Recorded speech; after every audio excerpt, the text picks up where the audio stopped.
Bueno, la idea es hacer un pequeño repaso sobre muchas cosas que hacemos y que no también, bueno, dar un poquito más a luz lo que hacemos, pero que además es un repaso sobre todo de cosas que en muchos casos no vemos, ¿no? Porque nos dedicamos a una parte, digamos, de la infección en el material de histosíntesis, pero el resto que compete, digamos, a los traumatólogos o traumatólogas, no lo vemos, ¿no? Entonces, para empezar, bueno, nada, es como algo muy sencillo, parece primaria esto, una infección o una fractura puede ser abierta o cerrada, hay muchos tipos de clasificaciones de fracturas, pero que básicamente nos centramos en estos dos tipos, sobre todo porque digamos, el manejo y el tratamiento serán diferentes. Entonces, bueno, para intentar solucionar el problema de las fracturas, utilizamos evidentemente unos determinados materiales que son placas, tornillos, clavos, y a todo esto se le denomina material de osteosíntesis, ¿sí? Bueno, para empezar, si un paciente nos llega a urgencias, digamos, la gran mayoría de las veces en una fractura por un accidente de tráfico, lo que se hace es utilizar una clasificación que es la de Gustilo, que es es una clasificación clásica desde hace muchos años y que las divide en tres tipos: el tipo 1, tipo 2 y tipo 3 en el A, B y C. Si se fijan en el tipo 1 y tipo 2, bueno, es un grado, digamos, más, el uno es leve, el otro es moderado, y el tipo 3 ya es una clasificación ya mucho más grave de las previas, ¿sí? Es decir, que hay una herida extensa de más de 10 centímetros, y a partir de aquí, pues evidentemente que si ven el grado de infección o las probabilidades de infección, evidentemente que aumentan a medida que vamos empeorando en el grado de Gustilo, ¿sí? Es decir, que un tipo C tendremos un 16% de probabilidades de infección, ya solo por el hecho de tener una fractura abierta con lesión vascular, que probablemente se derivará o se diferirá el tratamiento con cirugía plástica y ya considerado como una contaminación grave. Entonces, cuando llega un paciente a urgencias, lo que se intenta es saber, bueno, ya se sabe, digamos, y que las guías intentan aclarar, es cuándo se tiene que intervenir este paciente, ¿sí? Y si la herida, evidentemente, la British, bueno, la Sociedad Británica de Ortopedia y Traumatología, pues ya lo deja muy claro, ¿sí? Es decir, cuando hay una herida muy contaminada, cuando ya estamos hablando de un Gustilo 3, ¿sí? Sea el A, el B o el C, ya, y consideramos que puede ser por un traumatismo que es muy contaminado, como puede ser un paciente o un payés en agricultura, o con agua, o en alcantarillado, o pacientes o personas que trabajan, por ejemplo, con residuos, pues evidentemente que tiene que ser de inmediato. En menos de 12 horas, cuando hay un alto impacto, y en menos de 24 horas, cuando hay un bajo impacto. Esto está corroborado, digamos, por una serie de artículos los cuales intentan dilucidar cuál era la importancia de utilizar el Gustilo, y además vemos que a medida que va empeorando el Gustilo, evidentemente que las probabilidades de infección son más altas. Y además, si le agregamos las cantidades de horas que van pasando a medida que va transcurriendo el accidente, pues más probabilidades, digamos, tendremos de infección. Y un dato importante es que hay un 3% de probabilidades que van aumentando a medida que por hora de diferencia entre el accidente y la cirugía, ¿no? Entonces, cuando llega el paciente a urgencias, ¿qué es lo que intentan hacer los traumatólogos? Pues entran al quirófano, y lo que hacen es valorar el músculo, ¿sí? Hacen el test del tirón para intentar retirar todo el material que está libre, ¿no? del hueso, limpian el canal medular y intentan poner material de osteosíntesis en el caso de que se pueda, y Si es dependerá del tipo de impacto y del gustilo, se podrán cerrar o no las partes blandas. Luego hay que irrigar de forma abundante para intentar eliminar todos los detritus. Y si ven, pues las recomendaciones son cuanto peor es la clasificación, más suelo fisiológico necesitaremos. La cobertura, evidentemente, que se intentará hacer en el momento de la cirugía o se diferirá en función también del gustilo, ¿sí? Es decir, que la clasificación esta es importante en el momento de la clasificación del paciente, ¿no? Entonces, si ven el gustilo 1 al 3A, se podría cerrar de forma inmediata, y en el gustilo 3B o C ya se intentaría diferir el cierre de la piel, porque probablemente es una herida muy contaminada y las probabilidades, digamos, de infección suelen ser muy altas. Y incluso la fijación, es decir, si ponemos un material provisional, la fijación definitiva se intentará diferir en el momento en que la herida esté bien. Aquí viene nuestra parte, ¿sí? ¿Vale la pena hacer cultivos en la cirugía? Es decir, en el momento de la cirugía, ¿vale la pena, o en urgencias, por ejemplo, de la herida? Bueno, hay varios estudios, pero este es un estudio súper interesante, donde realmente lo que intentan es dilucidar esta pregunta, y lo que se ve es que solo el 3% de los microorganismos que han aislado en el momento del impacto del accidente y la infección tienen concordancia. Es decir, que probablemente lo que nosotros estamos cultivando son microorganismos de la piel que están colonizando o que acaban de entrar, digamos, a la herida, pero que no tienen ningún tipo de interés o de protagonismo en el tipo de infección, ¿sí? Por consiguiente, probablemente, lo que está recomendado es no realizar cultivos, porque nos confundirán más que otra cosa en el manejo de estos tipos de pacientes, ¿sí? Y seguramente las infecciones suelen ser más bien, si bien los microorganismos suelen ser de la piel, pero suelen ser de origen nosocomial, ¿sí? Entonces, hacemos profilaxis en el momento de la llegada del paciente. ¿Cuándo? Y profilaxis extendida. Profilaxis extendida se interpreta cuando la profilaxis es antibiótica, la cirugía son una dosis y ya está. En cambio, la profilaxis extendida se considera que cuando hay más de 24 horas de tratamiento antibiótico, no es un tratamiento, pero sí es una profilaxis un poquito más alargada en el tiempo, que pueden ser entre 3 y 5 días, dependiendo del tipo de cirugía. ¿Cuándo la empezamos al tratamiento antibiótico? ¿Qué pauta? ¿Qué duración? Esto puede ser que nos pregunten en urgencias o de guardia, ¿sí? Entonces, un estudio clásico de este tipo de problemas es ya en el año 89. Pues intentaron dilucidar este problema y dijeron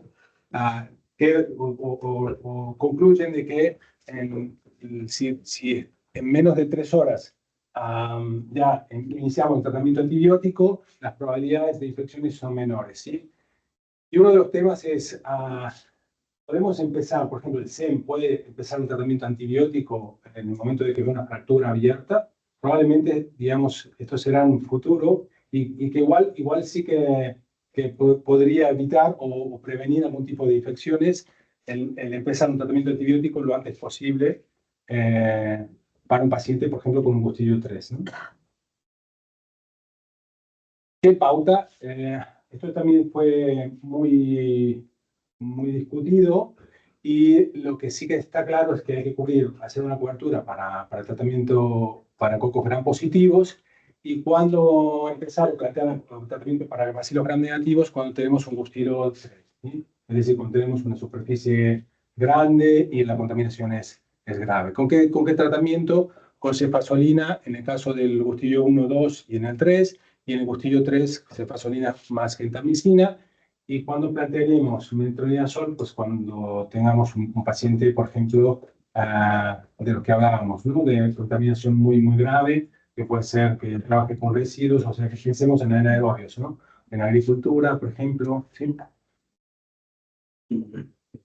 La duración de tratamiento antibiótico de profilaxis extendida suele ser habitualmente 3 días, ¿sí? No más de 3 días. Se recomienda no más de 3 días porque se ha visto en varios estudios que el utilizar más de 3 días, no, en comparación a 3, incluso 2, incluso un día, a veces, no hay una diferencia significativa y no aumenta las probabilidades o disminuye las probabilidades de infección. Entonces, en el documento de consenso de Filadelfia, bueno, si se fijan, es un consenso del 100%, pues recomiendan no utilizar más de 72 horas de tratamiento con cefazolina más gentamicina. Entonces, una de las propuestas es antibiótico local, es decir, podemos utilizar antibiótico local en una herida traumática, ¿sí? Bueno, pues parece ser que esta es una revisión y un metaanálisis y parece ser que, digamos, la tendencia es que los antibióticos locales que se colocan, bueno, por un material que es biodegradable y habitualmente se colocan vancomicina o gentamicina y parece ser que dura más o menos aproximadamente 2 o 3 días en la zona de la herida y que tienen altas concentraciones. Parece ser que podría ser una opción en heridas muy amplias y que seguramente están contaminadas, ¿no? Entonces, lo que hacen habitualmente, si esta es la herida quirúrgica, pues lo que ponen es el rosario de antibióticos, que es esto, ¿sí? En la zona de la herida, ¿sí? Y de esa manera, pues hay unas concentraciones muy altas, no tiene una repercusión sistémica y lo que sí que es, bueno, parece ser, aunque no es nada todavía firme, pero podría ser una opción de tratamiento también en infecciones graves. ¿Lo conocieron? No. No, Después se retira, bueno, es bien no, grave, no es absorbible. sí, se va reabsorbiendo, sí. Vale. Pero no cierran la herida en ese momento porque es un grado 3. Correcto, Vale. correcto. Entonces, la antibiótico terapia puede ser una herramienta local, digo, en los Custodios 3, y, bueno, existe una serie de modalidades, ¿no? Entonces, como primera conclusión de la parte preventiva, ¿no? de una fractura, antibióticos es necesario en cualquier gustilo, ¿sí? Durante 3 días, cuando sea posible, lo antes posible. La cobertura gram positivos para gustilo 1 y 2, seguro, y el 3, gram positivos y gram negativos durante 3 días, y el antibiótico local podría ser una opción también en un futuro, ¿sí? Pero si a pesar de todo esto, ¿qué pasa? Destapamos la herida y vemos esto, tenemos un problema. Entonces, el riesgo de infección que tenemos en un paciente que tiene un material de osteosíntesis, ¿sí? Suele ser alrededor de entre el 3 a 5% de las fracturas pueden infectarse, ¿sí? Es una complicación muy temida y tiene una importante morbilidad, porque incluso a veces puede incluso complicarse y llegar incluso a la amputación del miembro, ¿sí? Y un coste sanitario importante, que incluso hay un estudio que sobre todo representa el gasto sanitario es 6 o 7 veces más superior a un paciente que no ha tenido una infección en material de osteosíntesis. Entonces, cuando sospechamos una infección de material de osteosíntesis, ¿qué tenemos que hacer? Pues una serie de pasos, ¿sí? El diagnóstico básicamente es clínico, ¿sí? Entonces aquí tenemos una clasificación que, bueno, ahora se verá. Entonces, una de los diagnósticos sobre todo es intentar mirar la herida, ¿sí? La herida es fundamental porque podemos tener líquido purulento, ¿sí? O un trayecto fistuloso, y en el caso de que pueda haber fiebre, ¿sí? O celulitis alrededor de la herida, ¿sí? En el caso de el diagnóstico, es una recomendación. Lo que pasa es que muchas veces no es así, pero bueno, que debería tener uno de estos criterios, ¿sí? La evidencia de un microorganismo de al menos 2 muestras, más de 5 polimorfos nucleares en el momento de la cirugía, y corrección alrededor del implante. Esto sugiere, no es un diagnóstico 100%, pero sugiere que puede haber una infección. El diagnóstico, insisto, que es clínico, es decir, que todavía no tenemos unas herramientas 100% fiables como para diagnosticar, exceptuando la clínica, a un paciente con infección de material, ¿sí? ¿Cómo lo podemos clasificar? Pues las clasificamos en fracturas infecciones por contigüidad, exógena o hematógena. La gran mayoría de las infecciones en fijación de fractura suelen ser por estas dos primeras, por contigüidad o las exógenas. La hematógena es muy raro, es poco probable porque suelen estar relacionadas, digamos, con el impacto de la fractura y la contaminación posterior, ¿sí? Entonces, las clasificamos en tempranas, en retardadas y en tardías en función de las semanas que diagnosticamos la infección, y además dependerán un poco de esta clasificación los microorganismos que tendremos que tener presentes. Evidentemente que en las tempranas, los focos positivos y el aureus, en primer lugar, y después bacilos gram negativos, y en la retardada y la tardía, pues microorganismos menos agresivos o con baja virulencia, ¿sí?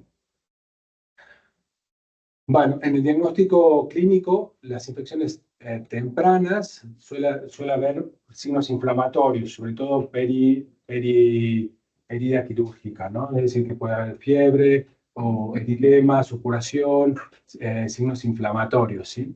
Y la licencia de sutura, o incluso una corrección en la zona de la herida. Bueno, si vemos este paciente, es un paciente que tuvimos hace igual un par de meses. Cuando destapamos la herida, pues vimos esta zona. De aquí, si bien no parece que haya demasiado, bueno, no es muy aparatoso. Aquí en esta zona, pues evidentemente que era la zona en donde había mayor secreción, y cuando apretamos, si ven aquí, pues ya comienza a salir un material purulento, ¿sí? Entonces, esto ya nos tiene que hacer pensar que tenemos como mínimo una sospecha de infección quirúrgica o de material de osteosíntesis. En las retardadas, pues es más complicado porque incluso, bueno, a no ser que haya una fístula o que el paciente comience con dolor o una clínica muy clara, pues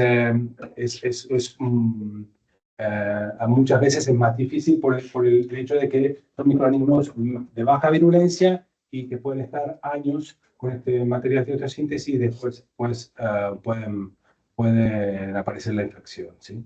Muchas veces suelen ser fístulas que aparecen a lo largo de los años y que no cierran, ¿sí? El laboratorio, desgraciadamente, no nos ayuda demasiado porque la PCR y la USG son parámetros muy inespecíficos y que nos sirve, digamos, o como ayuda, pero no hacen el diagnóstico. Y en la retardada tampoco nos ayuda demasiado, ¿sí? Es decir, que el laboratorio, si bien pone un granito, pero en realidad no hace el diagnóstico claro, ¿sí?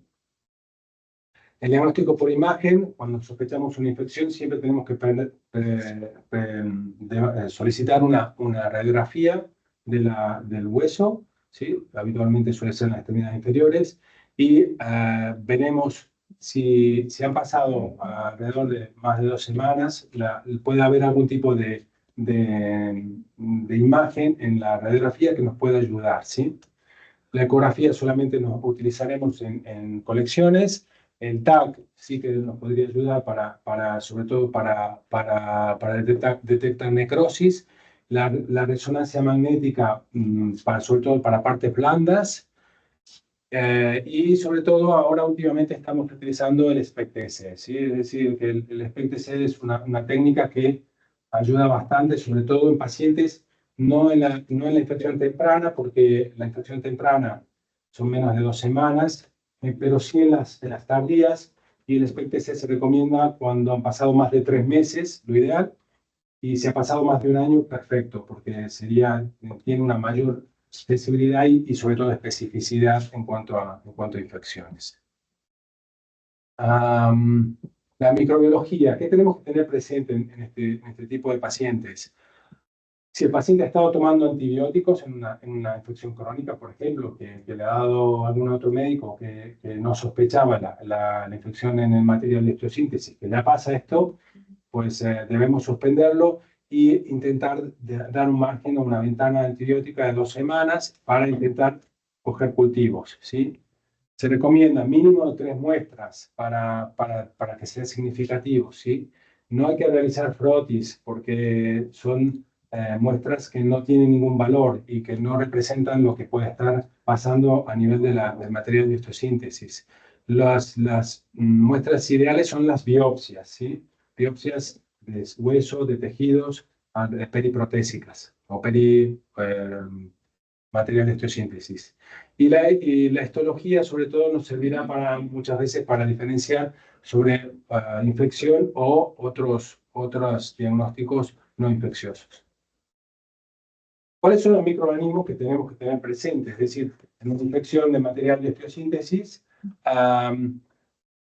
habitualmente suelen ser los cocos gram positivos, ¿sí? Y el bacilo gram negativo en menos proporción, ¿sí? Pero si se fijan, la infección polimicrobiana tiene un alto papel, es decir, que puede haber, aparte de microorganismos cocos positivos, como puede ser el aureus, evidentemente que puede estar participando otros microorganismos. O sea que la polimicrobiana es una entidad que tenemos que tener presente en este tipo de infecciones. Y el aislamiento, en el caso de la cirugía, de 2 microorganismos, de 2 muestras del mismo microorganismo, ya es diagnóstico de infección, ¿sí? Y en el caso de aureus o pseudomonas, pues con una determinación, con una buena muestra, podría ser ya significativo o de diagnóstico de infección. El tratamiento, sobre todo, se basa en estos 5 pilares, ¿sí? El restaurar la función de la extremidad, ¿sí? El lograr la consolidación de la fractura, en erradicar la infección, ¿sí? O supresión en cuanto a supresión del antibiótico hasta la consolidación, prevenir la osteomielitis y conseguir la curación de los tejidos blandos. Estos son los 5 parámetros que, digamos, es la situación ideal, ¿no? de intentar conseguir estas cinco entidades. Y antes de empezar un tratamiento antibiótico, evidentemente que tenemos que tener en cuenta una serie de consideraciones para optimizar el tratamiento antibiótico y individualizar un poco el régimen tanto de antibiótico y las decisiones quirúrgicas que tendríamos que tomar. ¿Cuál sería el tratamiento? ¿No? Tenemos una infección temprana o una infección crónica y lo que se hace es utilizar las guías en nuestro caso, de la Sociedad Española de Enfermedades Infecciosas, y utilizamos exactamente las mismas pautas que una infección de prótesis articular, una IPA. Y utilizamos básicamente 7 días de tratamiento endovenoso y el resto, que serán entre 8 o 12 semanas, en función del tipo de infección, pues el tratamiento vía oral. Entonces, aquí yo creo que nos tendríamos que detener. Esta creo que es la diapositiva probablemente más interesante, porque cuando nosotros miramos el estado de la fractura, debemos saber si la fractura está consolidada o no está consolidada. Consolidada significa digamos, el material el material de osteosíntesis se coloca para unir los trozos, ¿no?, del hueso y que consolide, que fusionen. Entonces, si está consolidada y tenemos una infección, lo ideal es retirar el material porque ya está consolidado el hueso y ya ha cumplido su función, y lo que haremos es un tratamiento corto, probablemente entre 1 o 4 semanas en función del tipo de infección. Y en el caso que muchas veces vemos es que cuando no está consolidada el hueso, ¿sí?, y el material de osteosíntesis, por ejemplo, es inestable, ¿sí? Inestable significa que puede ser que se haya o movido o que tenga signos radiológicos de que hay bueno, que está móvil, ¿no? Pues lo que se sugiere es hacer un recambio del material de osteosíntesis, sea en 1 o en 2 tiempos, o la fijación externa definitiva, otros tratamientos como puede ser técnicas de más esqueleto, etc. Y la duración del tratamiento dependerá un poco del tipo de cirugía que decidamos, ¿sí? Pero habitualmente suele ser más o menos entre 3 meses, es decir, 12 semanas, o incluso, dependiendo un poco si hemos retirado, si hemos hecho un tiempo o 2 tiempos, podríamos reducirlo, ¿sí? En cambio, si es una infección de osteosíntesis que no está consolidada, pero está estable, y es una infección temprana, no podemos retirar el material de osteosíntesis porque no está consolidado.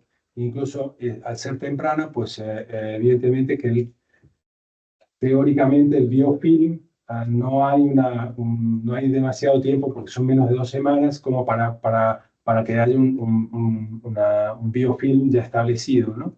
Entonces lo que se intenta es hacer un DAIR, es decir, intentar limpiar todo lo que es el material de osteosíntesis y iniciar un tratamiento antibiótico de 12 semanas o incluso hasta la consolidación, ¿sí? Es decir, que pueden pasar meses con tratamiento antibiótico. Y bueno, para finalizar, nosotros estamos participando en un estudio para precisamente aquí en este tipo de pacientes, cuando hay una infección temprana o tardía, o sea, entre 10 semanas, menos de 2 semanas y hasta 10 semanas, en donde el material de osteosíntesis es necesario y que la fractura no está consolidada, puedes plantear si realmente con 12 semanas es suficiente o hay que hacer hasta la consolidación, ¿no? Como muchas guías lo dicen. Bueno, este ensayo clínico ha empezado en el 2022, pero nosotros nos incorporamos ya hace un año, en noviembre del 2023, y hemos incluido 7 pacientes de los 97 que están en activo ahora. Y este es nuestro equipo, que sin nuestro equipo no podríamos trabajar en la infección osteoarticular. Y ya está.